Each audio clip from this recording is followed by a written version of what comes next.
Kwazwai vateereri, tinomuchingamidzai kuchirongwa The Second Coming of Christ chamunopiwa naPastor Gift Rwodzi vekuNorth Zimbabwe Conference of the Seventh Day Adventist Church pamwe chete namufundisi Caston Betera vekuEast Zimbabwe Conference of the Seventh Day Adventist Church.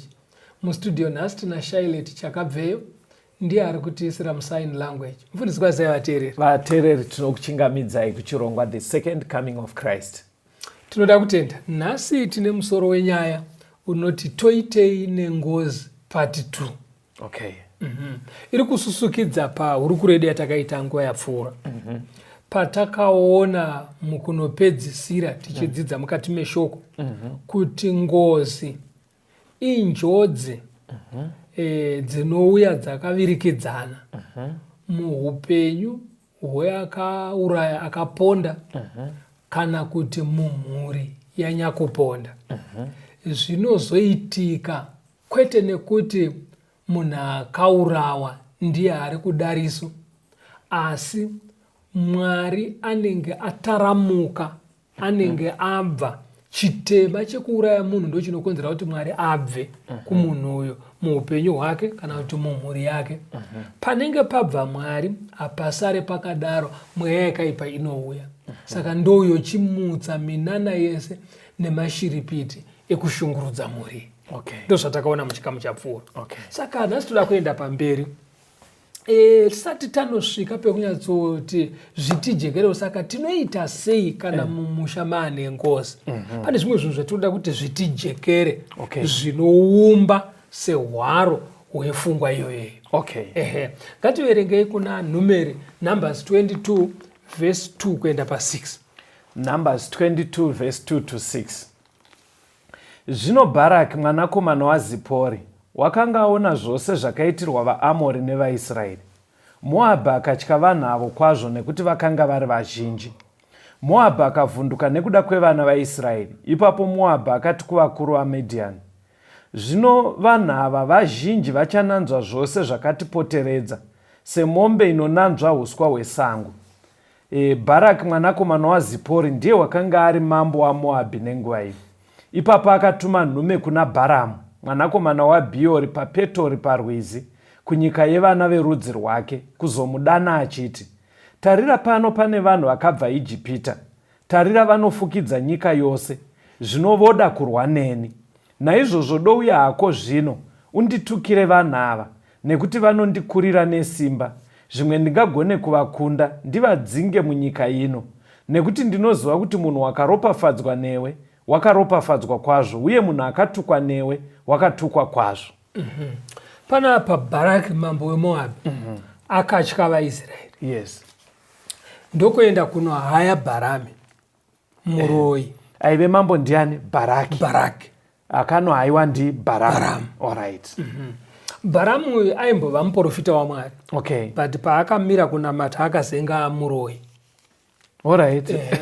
Zvekuti aitohaiwa kuita basa iroro rekunoroya. Saka Bharaki anoti iye, uya undiroyerewo vaIsraeri kuti ndigone kuvakurira.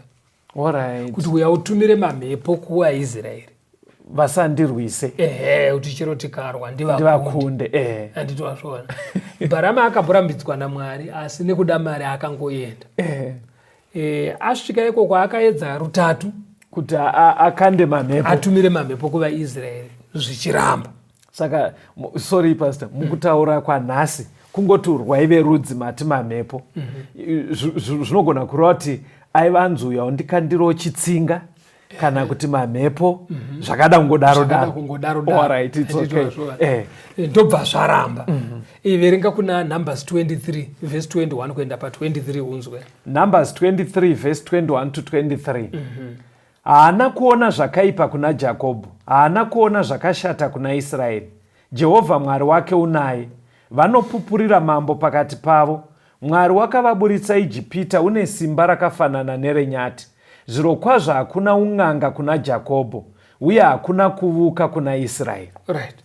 Bharama aedza rutatu zvichiramba. Chaita kuti zvirambe ndechoti vaIsraeri vanga vakakomberedzwa neprotection yaJehovha yaMwari. Yes. Saka hakuna vanhu kana nyika chero ndudzi kunyange vachibatsirwa nemasimba ese aSatani vaigona kuvakunda. Alright. Saka zvakaramba manje kuti Bharami avaroye. Ndobva aita confession iyi manje achiti Mwari anovachengeta vanhu ava ane simba rinenge renyati kana ichirwira mhuri yayo. Okay. Saka zvaramba zvandaida zvaramba chikonzero haasi kuona chitema pavaIsraeri. Okay. Ndosaka zvaramba. Okay. Saka pfungwa iri kubuda panapa ndeyekuti Mwari kana akatarisa munhu kana kuti akatarisa mhuri, mhuri iyoyo mararamiro ayo ari ekufadza Mwari, Mwari anoisa protection yake inochengetedza mhuri iyoyo kana musha iwoyo. Asiwo musha unenge usina kukomberedzwa neruzhowa rwaMwari, yes, usina chengetedzo inobva kuna Mwari, kana kuti mhuri yakadaro varoi vanoita madiro aJojina pamhuri iyoyo. Because hapana jurawo. Hapana jurawo. Andito wababati. Saka but pane pandaida kubvunza vateereri, mufundisi vari kuti mhuri kana kuti munhu akararama zvine chitema mukati, Mwari anotaramuka. Saka pandiroda kuti mundibatsire mufundisi, hakuna munhu asingatadze, ndozvinotaura Bhaibheri. Muri kurevei? Right. Pamuri kuti Mwari akasaona chitema, is that possible? Nyatsopatsanangurai kuti muri kutipa, muri kuti mhuri akaona muine chitema. Right. Uri kuvunza mubvunzo wakanaka Castor. Yes. Kuti tese tiri vatadzi. Yes. But kutadza kwedu kunosiyana pakuita sei. Pakuita sei. Kune mumwe munhu anototadza akatemba, akaruma muromo kuti inonzi nevafana ina handikendenge. Okay. Handina hanya nazvo kuti ndiri kutadza, ari kutadza ende ari kutoda izvozvo, ana basa akatozvimisira kutadza. Hazi munhu uye anoti chandaita icho kumana Mwari ndiregererei. Handiti wazvivana kutadza, kune kutadza kwemistake, kugoita kutadza kwebhoni, kwekutoronga, kwekuzvimisira, ende yotogara lifestyle yako ndotsika. Saka ndo pari kunzi mumhuri yakadaro Mwari anotaramuka. Alright, pajeka. Verenga Numbers 25 verse 1 to 3 neverse 9. Numbers 25 verse 1 to 3. Zvino vaIsraeri vakagara paShitimu, vanhu vakatanga kuita upombwe nevanasikana vaMoabhi, nekuti vakadana vanhu vauye kuzvibayiro zvavamwari vavo. Vanhu vakadya vakafugamira vamwari vavo. VaIsraeri vakazvisunganidza naBhaari Peori. Jehovha akatsamwira Israeri kwazvo. Verse 9. Vose vakenge vafa nedenda iro vakasvika zviuru zvine 24. Right. Bharamu akaedza kuroya vaIsraeri achibva atadza. Akakonfesa akati zvaramba. Asi Bharamu aiziva kuti munhu kana aine chitema anobva kuna Mwari. Alright. Isaiah 59 verse 2 yekuti zvivi zvinotiparadzanisa naMwari. Right. Bharamu aizviziva izvozvo. Saka iye chaaida mari. Ndobva ati kuna mirai vateereri, manzwe here zvaizikanwa naBhalamu izvi? Zvizivei kuti munhu ukararama muchitema unopatsaniswa ukama hwako naMwari. Munhu ukararama muchitema, jurawo yaMwari inobva. Izvozvo garai muchizviziva izvozvo, because kazhinji vanhu tikawirwa nezvakaipa hatikurumidze kufunga kuti jurawo yaMwari ichiripo here. Tinokurumidza kufunga kuti pane ari kudariso, yeti nyaya yacho inofanira kudzoka kwauri. Osaka Balamu aizviziva.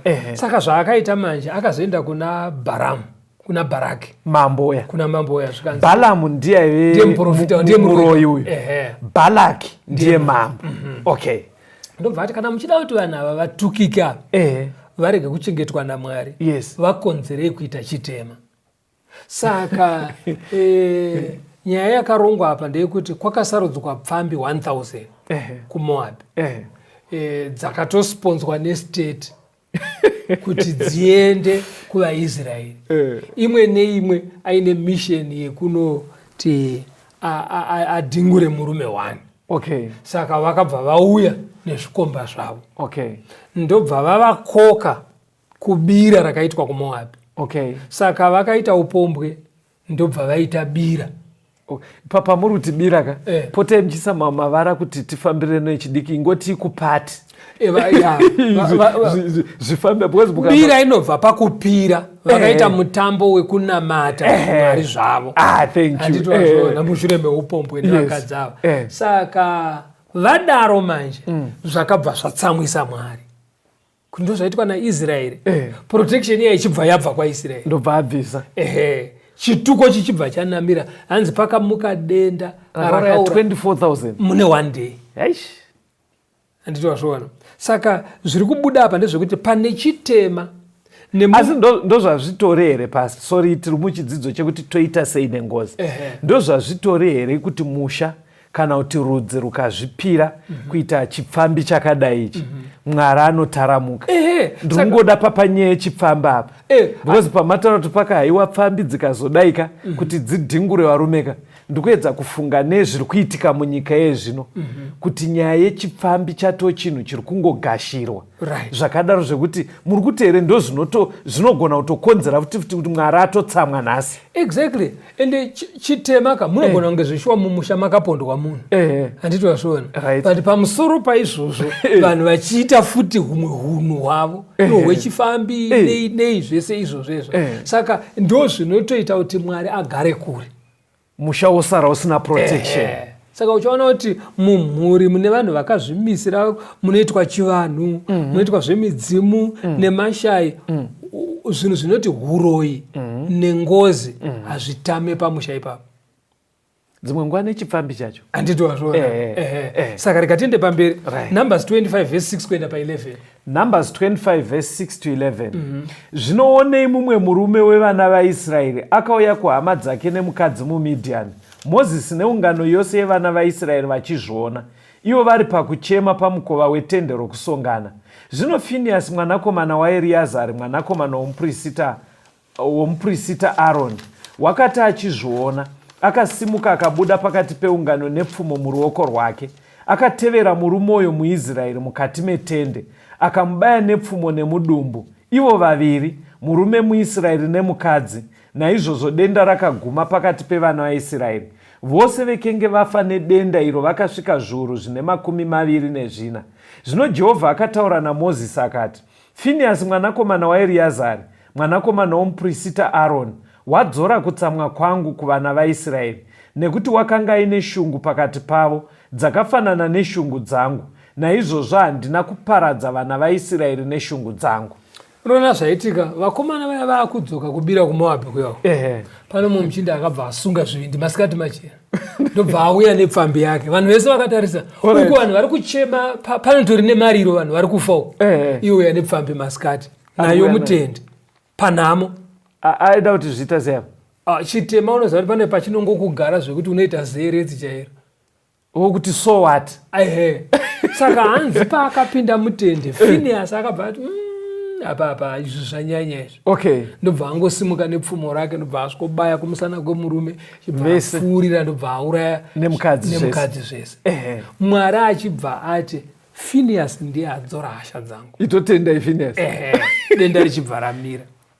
Saka chii chiri kufungwa iri kubuda panapa ndeyekuti iyo kana paine chakaipa chiri kuitika pakatorwa matanho zviri pamutemo ekutsiura kana kuranga zvakaipa izvi zvinopombodza hasha dzaMwari.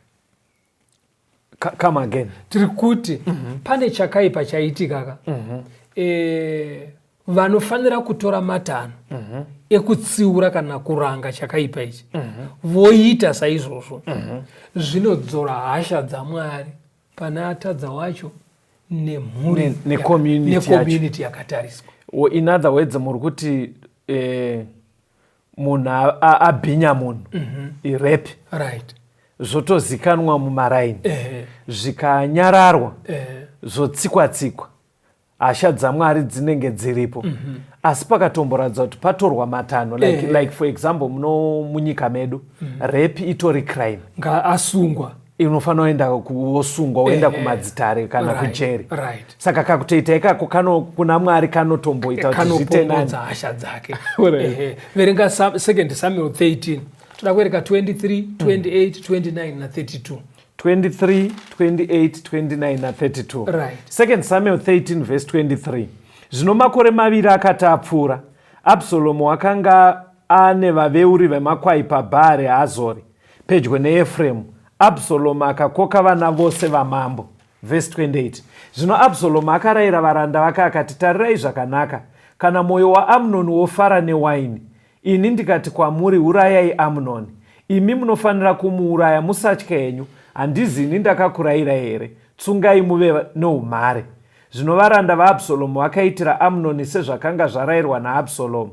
Ipapo vanakomana vose vamambo vakasimuka, mumwe nemumwe akakwira mbongoro yake akatiza.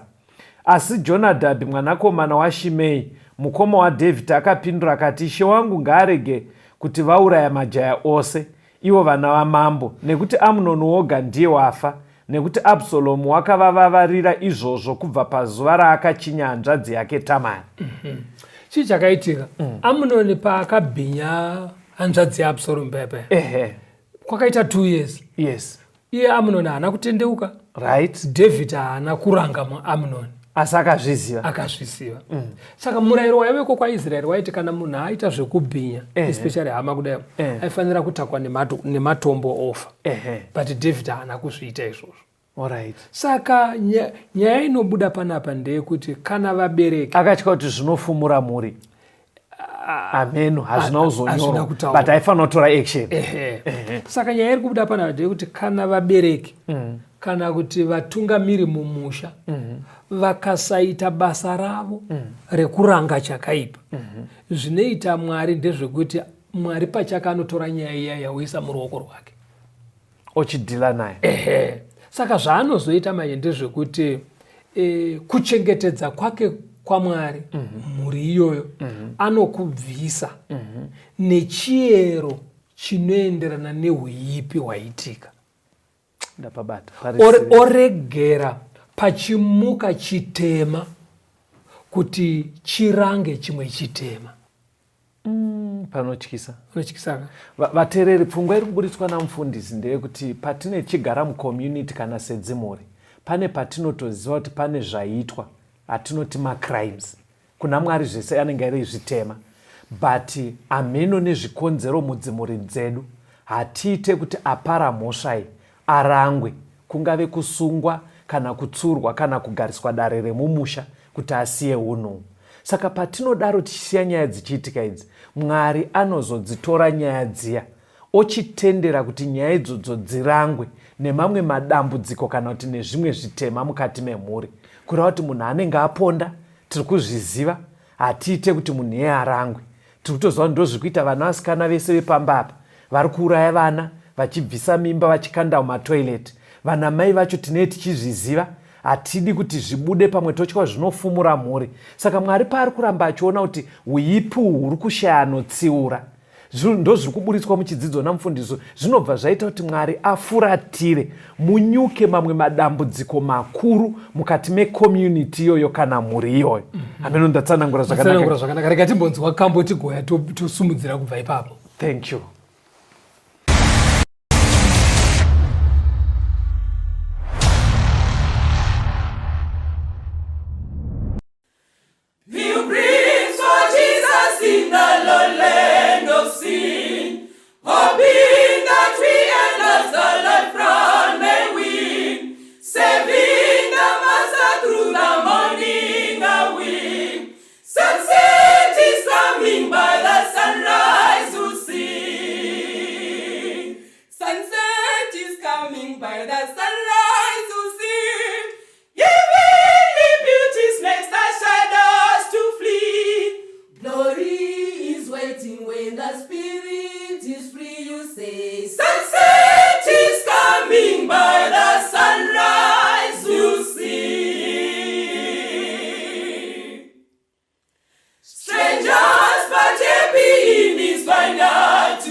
by the sunrise to see. Heavenly beauties makes the shadows to flee. Glory is waiting when the spirit is free. You say, sunset is coming by the sunrise to see.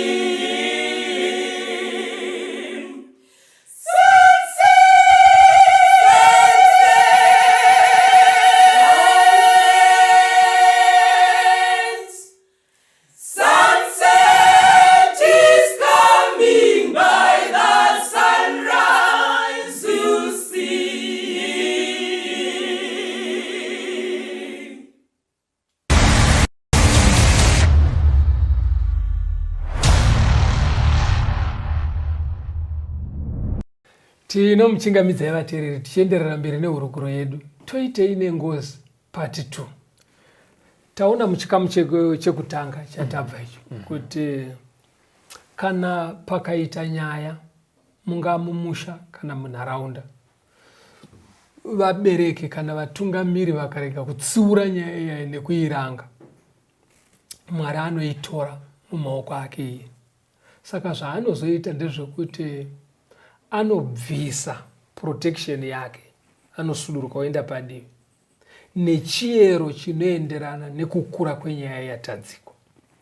Kana asuduruka anochitendera mweya yakaipa yopinda, ndo yotora control.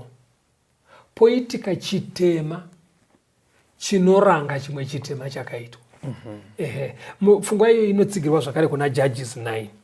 Judges 9 everengai pa22 kuenda pa24 verse 22. Abhimeleki akabata ushe pavaIsraeri makore 3.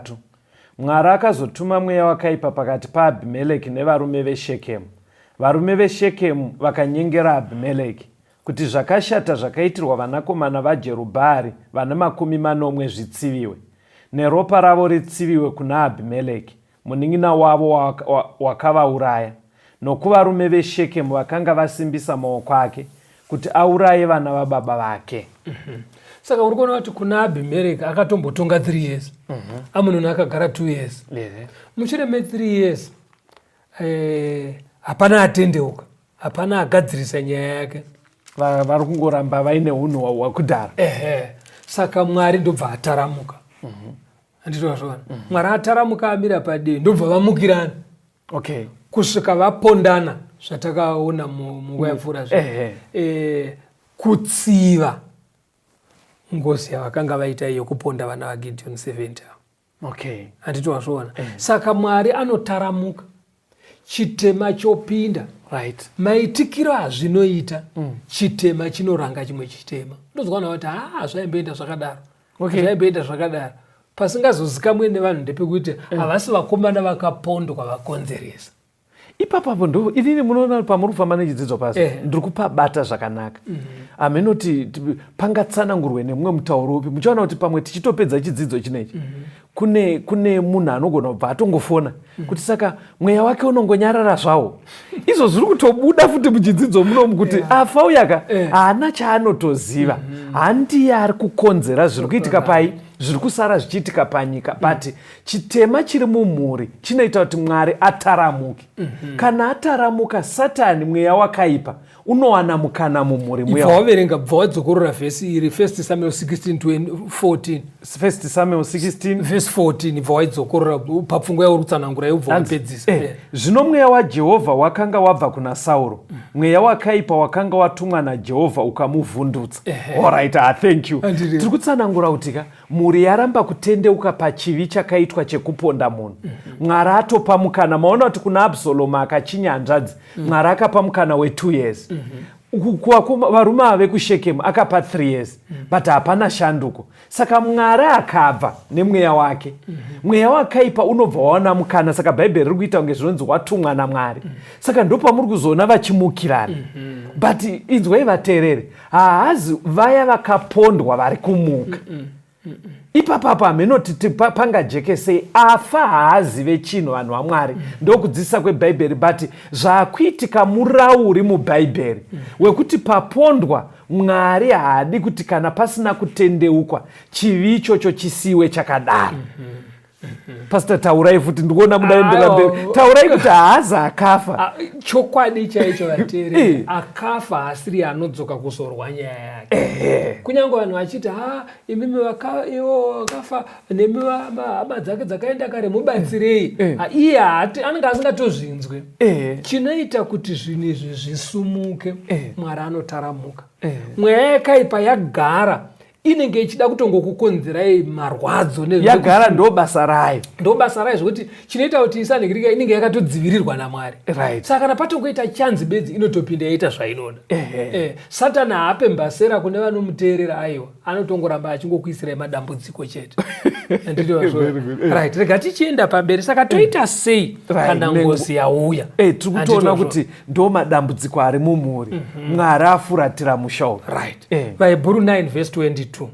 Hebrews 9 verse 22. Zviro kwazvo tingati pamurayiro zvinhu zvinenge zvese zvinonatswa neropa, uye kana kusina ropa rinoteurwa hakuna kanganwiro. Vahebheru ari kuti iye nyaya kana dzaitika dzinogadziriswa neropa, panoda kutodeurwa ropa. Ndosaka uchiona kuseri kwepfungwa dzevakuru vedu kune pfungwa yekuteura. Kana vachiti kuteura pachikaranga zvinoreva kuti panoitwa mabira nemitambo iyaiye yekugadzirisa zvinhu izvi. Panourayiwa mombe kana mbudzi, kudeura ropa rayo ndo kunobva varari kuti kuteura. Kudeura ropa richibeurirwa pasi, kudeurira ropa pasi ndo kunzi kuteura. Handiti wazvona? Saka vaHebheru ari kuti kana pasina ropa mhosva hadzibvi. Saka havene zvinoita Satani anonodyara nepasipo. Saka panotoda ropa. Panoda ropa kuti nyaya dzigadziriswe. Idzo dzatiri kudzidza idzi. Ndosaka uchiona vakuru vaizoti kana paine nyaya yaitika mumusha, panoitwa bira, pourayiwa mombe, pourayiwa mbudzi, pamwe uchiona maprofita achitora huku dzichinochekwa pamharadzano dzenzira. Kaidhiya kacho ikako. Asi mira uone manje pana vaHebheru 10 verse 4. Nyaya iyi inoda ropa. Inoda ropa. Kana paita ngozi mumusha panoda ropa. Tochiona panani? Hebrews 10 verse 4. Hebrews 10 verse 4. Nekuti ropa renzombe nerembudzi haritongogone kubvisa zvivi. VaHebheru vacho anoenda mberi oti ropa remombe nerembudzi harikwani raita tuchipi, haribvise zvitema. Kunodiwa ropa yese. But rembudzi neremombe harigadzirise ngozi. Saka ipapo maendo panonetsa ka. Atirasona. Zvino vanhu vanoda kuramba vakangoita pikerere kuri kunzi kwacho hakushande. Fanana nemunhu anga akachengeta mari yake. Kwandinonzwa kunoitika nyaya idzi pasi. Unonzwa kunzi kunotinwa mombe. Hakutinwe shoma. Dzinotinwa ari multiples of 10. It's either 10, 20, 30, 40. Dzichienda ikoko, but vhesi manje zvariri kutaura iri riri kuti mombe hazvibatsire. Mombe handidzo dzinobvisa ngozi. Saka panoitwa sei pasi? Handitwazvona. Unoziva kushandisa mombe nembudzi chero mukaita bira. Munhu anga akachengeta mari yake chero ari 1000. Kusvikira mari yanzi haichashandi. Ndo inonzi zuda. Handiti pakutaura. Zuda. Ukaenda nayo chero aimbove 1000 haichatengi. Chero yaive mari chaiyo. Saka mukuti ngozi dzisaripwe here pasi? Because vanhu vanotongowa unoona kunoitika nyaya idzi kungoti pamwe ndiri muduku mbichana kwamuri. Kune kwekutoti mombe dzatinwa, ameno kwamuri vateereri, mombe dzatinwa. Anenge achinzi akapondwa, because vanhu havazoti handiye. Vanenge vachiti pamusoro peizvozvo abva atoti arida nemukadzi. Saka imi muri kuendesa mombe ka, munogona kutoendesa nemumwe mwana wenyu angaitozviitira chikoro chake kutotarisirawo future yakanaka kuti agochatozva, anonedza akuita mukadzi wengozi. Saka kusaziva manje dai vanhu vachitora nguva yekudzidza zvinhu izvi. Zvino vanhu unoziva kuti chinonetsa mumishomo vanodzidziswa nekamwe kamudhara kasingaverenge bhaibheri. Ndokanenge achivatsanangurira padare remusha. Akaverenge bhaibheri. Saka kana ndo vanovatsanangurira mukadai hazvikufambira, but ukatarisa pese pakaripuka ngozi hapana dzakaripuka dzikapera. inoramba iri nyaya yacho ichitenderera ichidaro. ichitenderera. Ko idzi nyaya idzi pastor dzekuti vanenge vachiti mumusha mune ngozi handiti. Saka matambudziko anenge asimuka aya toti kufiwa, maaccidents. Pane pandakatombonzwa inini pekuti danga rese remombe rairarohwa nemheni. Nemba yacho futi munogara vanhu yarohwa nemheni ka1 but kuine zuva riya raSeptember kusina makore. Saka mukugadzirisa nyaya ivo vaitotenda kuti ingozi. Saka vaiti yasiya mazai. Mheni yainzi yasiya mazai. Saka mukugadzirisa nyaya ikai vakangoita exactly zvinenge zvikurambwa nebhaibheri. Unoziva kuti nyaya idzi dzinorasikira papi? Papi pasi? Verenga Deuteronomy 18 unzwe verse 10 kuenda pa12. Deuteronomy 18 verse 10 to 12 iri kutiyo panapa. Pakati pako hapafaniri kuwanikwa munhu anopinza mwanakomana wake kana mwanasikana wake mumoto, kana anovuka, kana anotenda mashura, kana anoita mazango, kana muroyi, kana ng'anga, kana anobvunza masvikiro, kana muvuki, kana anobvunza vakafa, nekuti vose vanoita izvi vanonyangadza Jehovha. Zvikanzi nekuda kwezvinonyangadza izvi Jehovha Mwari wako unovadzinga pamberi pako. Uri kuona vanhu vari kutaurirwa panapa vaIsraeri vaHebheru. Musati maenda kureka. Iyi vhesi iri kuita kuti ndisangane nemibvunzo yakawanda. Vanhu vari kutoinzwa iyi kuti yarambidza zvemasvikiro nevauki neng'anga nanatsika mutanda. But kune vamwe vanhu kuti zvakliye kudaro anongodzoka achiti saka muri kuti tisiye chivanhu chedu here. Muri kuzwa zvekudaro. Bhaibheri rinyatsori clear kuti Mwari anosvotwa nenyaya dzeng'anga, masvikiro, anatsika mutanda, vanobvunza vakafa. Saka iye anodzoka pakuti aiwa chivanhu choda kungoitwa. Kune mamwe madhara ekuti pasina chinongonzi aiwa icho chivanhu chinoda kungoitwa, chivanhu choda kungogadziriswa. Ukanzwa achiti chivanhu choda kugadziriswa vari kureva izvi zvarambwa izvi. Panoitwa sei pasi? Because pane pachinzi chivanhu. Panoda kuti pajeke kudai so custom. Ari kutaura apa ndimwari. Yes, ndimwari. Mashoko aya haasi ataura kuvakaranga. Panguva iyi tichinyatsotarisa context aitaura kuvaIsraeri. Aitaura kuvaIsraeri. VaIsraeri pasina mushonanga ari papa. Papasina. Muri kutiko pastor? Ndiri kuti nini?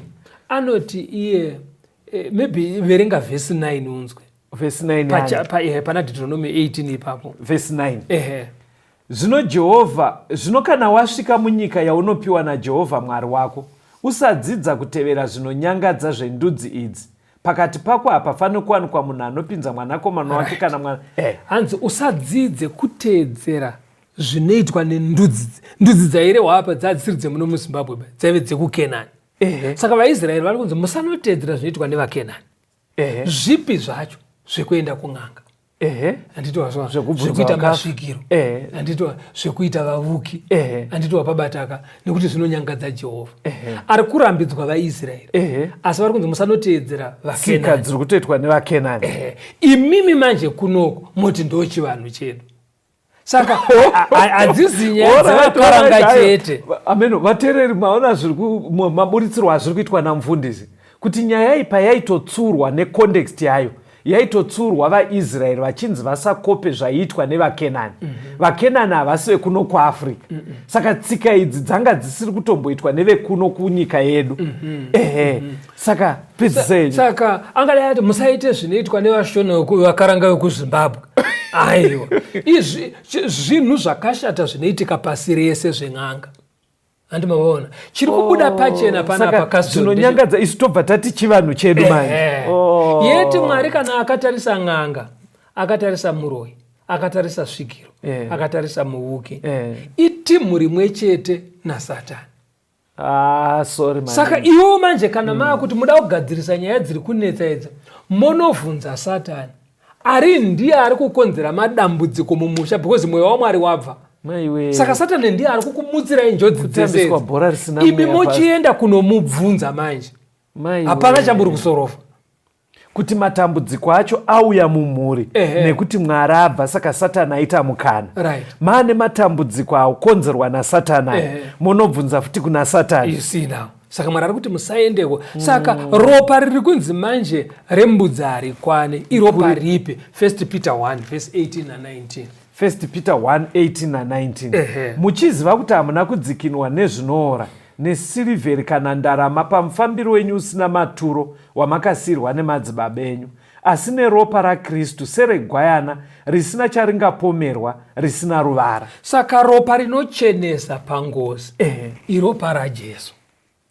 Rinochenesa sei? Rinochenesa vanenge vatenda kwaari. Saka pastor tisati tanosvika pakunzwa kambo batsirai vateereri vedu pakuti panoitika nyaya dzengozi mumisha vanoshandisa ainotambostaura vanenge vachitaura kuti zviri kuitika zvacho zvine chivanhu. Saka ukanzwa vanhu vadaroka vanenge vachitorawo futi kuti hazvichadi chechi. Yes, ameno maybe kakuningirikira takamonyorodzwa pfungwa mbichana, because pese paunonzwa vanhu ameno kwamuri vateereri ukanzwa vanhu vakutaura kuti maitiro acho ari kuita mwana wacho zviri kuitika mumusha machoka zviri kuratidza kuti zvine chivanhu. Ukanzwa vanhu vatodaroka uchaona kuti solution yacho kashoma kuti vauye kuropa rataurwa raKristu. Unonzwa vakutaura kuti nyaya dzacho dzine chivanhu dzotoda kuti vafambe. Yeti Bible kufamba kwachoka kungofamba kudzungaira kwairwa kwakaenda, because maenda uchipinga madzoka, maenda kwa mutoko madzoka, maenda zviyambe madzoka, muchienda kwese kwese, asi zvisingaperi. But kuenda kuna Jesu manje unoziva kuti kunonakirei? Verenga John 14 tisatanzwa kambo verse 23. Ndoda kuverenga vateereri nyaya dzatanga tichijairira kuti dzine chivanhu. Bible riri kuti handei nadzo kuna Kristu. Imimi kwamuriko kwateredza munoti chivanhu. Imimi handizoti munei muchirevei. Idzodzo dzacho futi ndodzikunzi neBhaibheri dzinopedzwa neropa raJesu. Handitika? Right, matindoerenge John 14 verse 23. Jesu akapindura akati kwaari, kana munhu achindida uchachengeta shoko rangu, naBaba vangu vachamuda, tichauya kwaari tikaita ugaro hwedu maari. Right.